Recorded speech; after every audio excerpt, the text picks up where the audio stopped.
Hier, je lisais l'Évangile et je me suis trouvé poussé à méditer ce texte du chapitre 11 de Matthieu où Jean le Baptiste a envoyé demander à Jésus.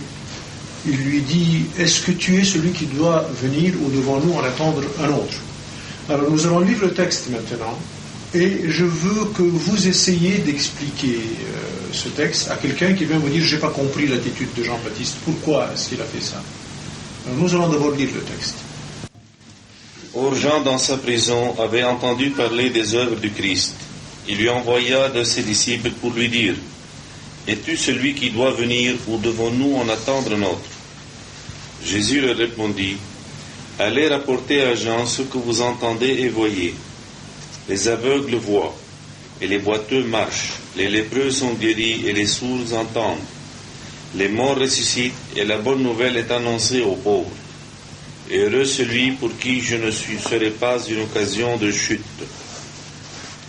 Tandis que les envoyés se retiraient, Jésus se mit à dire aux foules au sujet de Jean, « Qu'êtes-vous allés contempler au désert?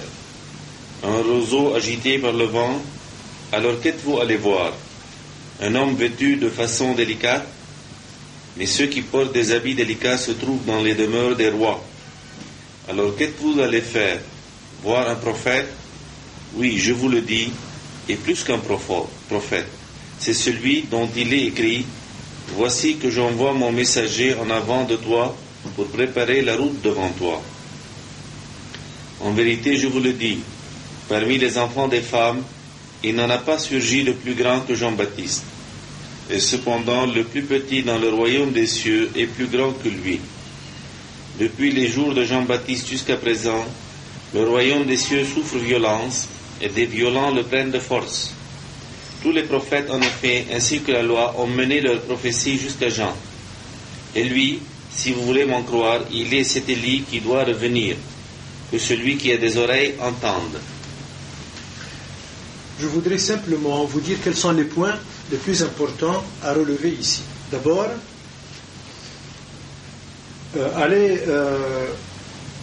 donc Jean avait entendu parler des œuvres de Christ.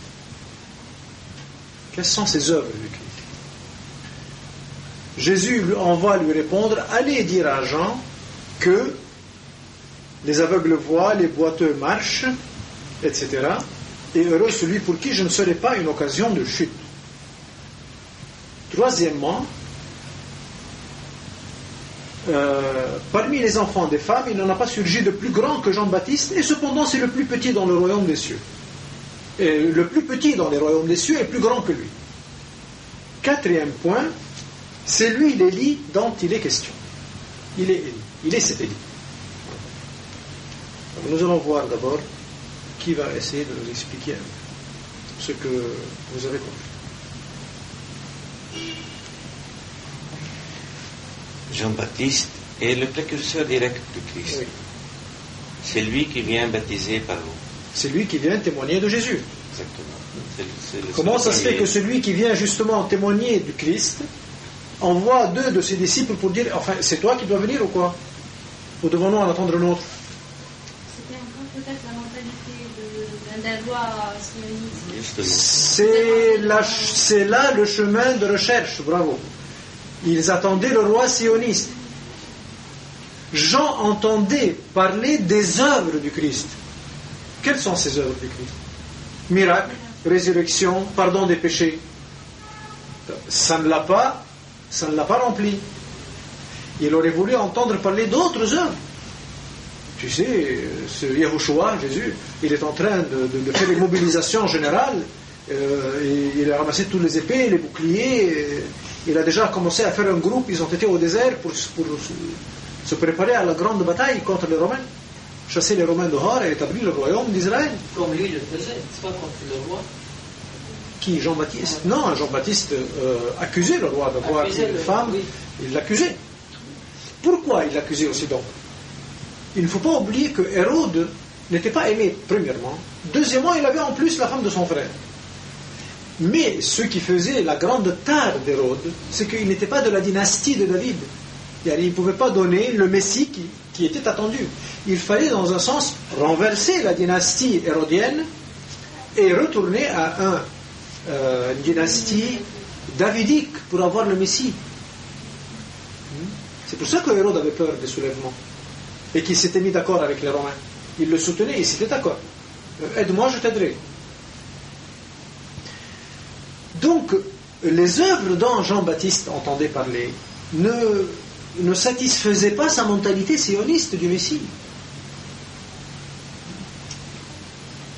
Alors, une autre question.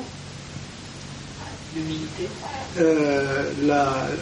Il n'en a pas surgi de plus grand que Jean-Baptiste dans le passé. Et cependant, le plus petit dans le royaume des cieux est plus grand que lui. Pourquoi? Celui qui a accepté le royaume de Dieu, pas le royaume d'Israël, parce que pour les Juifs, le royaume de Dieu, c'est le royaume sioniste sur terre. C'est ça dans leur conception. Et même Jean-Baptiste, puisqu'il a envoyé 2 de ses disciples dire, mais enfin, allez lui demander, c'est bien lui ou est-ce qu'il faut que nous attendions un autre? Vous voyez son témoignage pour le personnel. Il ne savait pas, Jean-Baptiste, quoi répondre à ce qui allait chez lui. Enfin, c'est pas le Messie. Oui, c'est le Messie, mais je ne comprends pas. Donc, celui qui a accepté le royaume des cieux, la conception de Dieu, le royaume selon Dieu, a compris que le royaume de Dieu est en nous. Et il a déjà fait le plongeon vers l'intérieur. Celui-ci est déjà plus grand que Jean-Baptiste, qui n'avait pas encore fait ce plongeon à l'intérieur.